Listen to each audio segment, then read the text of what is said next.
We actually stayed here. We were at the Hyatt Hotel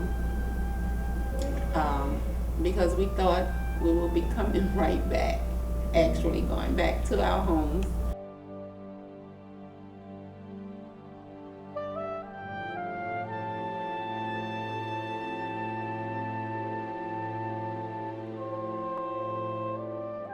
During Hurricane Katrina, I was just a college student. I was 20 years old, just getting in college real good. Didn't really have a job, was kind of struggling. Didn't work full-time ministry, but I was still on bearing Bishop Morton, and really just an average college student. Hurricane Katrina was probably one of the best and worst experiences of my life. And I'll start with the latter of the two. The worst because for the city, it was just a shock to the system. It was not something that we were prepared for. We've heard of hurricanes before. Literally in New Orleans, you hear about a hurricane just about every year. They always tell you, oh, it's hurricane is coming, hurricane season. And literally, times when you actually left for a storm, or we had to leave, nobody really leave. We always ride it out. But for the most part, when people do leave out of town, you may say, I'll leave and go for the weekend, and I'll see everybody Monday. And that's pretty much how it was. Everybody, when we heard the storm was coming, everybody just pretty much packed up some clothes. 3 days, we'll be back, and we'll see everybody Monday. But the worst part of it was we packed for 3 days, and we didn't come back that Monday. When Hurricane Katrina came through, I actually was in the bed and pondered leaving, and what happened, I went to sleep and said I was just going to stay and ride it out because, of course, I had been through this previously, but the mayor came on and was just saying how he felt like if he could get his family out and if he could leave, he would have been gone.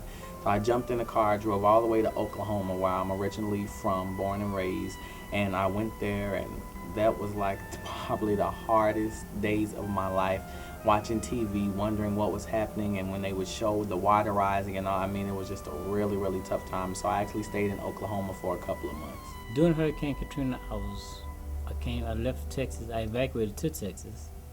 I came back to New Orleans after Texas, and done some work for different things in the city. And I was from New Orleans to Texas, I guess. Every other week I was going back and forth, back and forth, back and forth.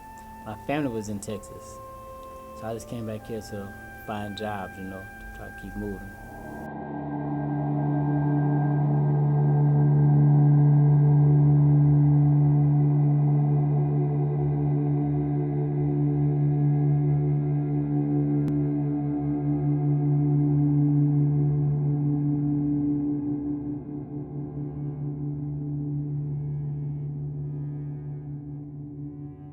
After we discovered it wasn't the hurricane that gave us the blues, it was the levees. So the water came, and so the first thing, my husband was trying to find all the church families. So he was found places to meet, churches or buildings to have a service. We had leaders in every city. So he flew to Houston on, like, say, a Monday to have church. Sundays he flew to Baton Rouge. We leased a place there. Like, say, Monday he flew to Houston. Wednesday he flew to Memphis.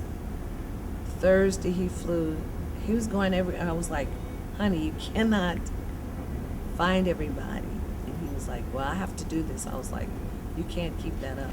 Every day when I wake up, or every day when I'm riding on my way to work, I'm always reminded that somebody that I knew, a friend that I had, a family member that I had, is not here anymore.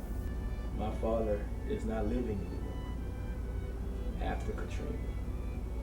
There are members that died after the storm. All those things are reminders every day that Katrina was a reality and a devastation that it caused. We squeezed 20 people in 2 trucks traveling to Dallas. I have a brother that actually lived there, and we traveled there. And I actually stayed there for 2 weeks because had gotten overwhelming for me. And my family and I, we left, and we came back to Louisiana. And we have a home in Slidell, Louisiana. So we gutted out the home. About a week it took my husband and his dad. And we located to Atlanta. And I've been in Atlanta for 5 years. And actually, I just been back to New Orleans for 3 weeks. Me and my family, we came back home.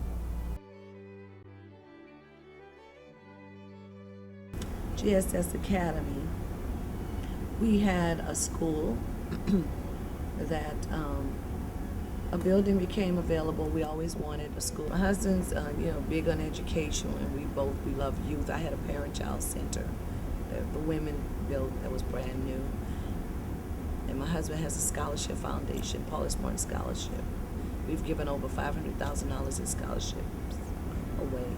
So the next thing, this building became available to have us an academy to add grades. So we had 1 through 6th grade, and but we didn't have the money to do it, and it was going up for auction or something. I'm not sure. I know someone else wanted it, and they said we had to do this in a matter of 30 days, I think. So in 30 days, we raised $1 million and something. I think it was 30 days, 60 days. We raised $1 million, and we purchased the academy. And our academy was destroyed during the storm.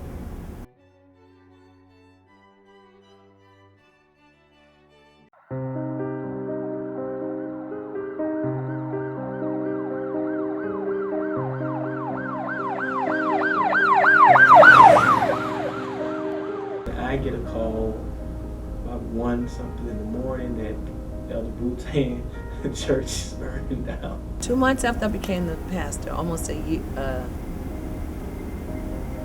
2 years, the date coming, which is Essence Weekend. The last day of Essence, which is a Sunday, when Frankie Beverly always plays, our church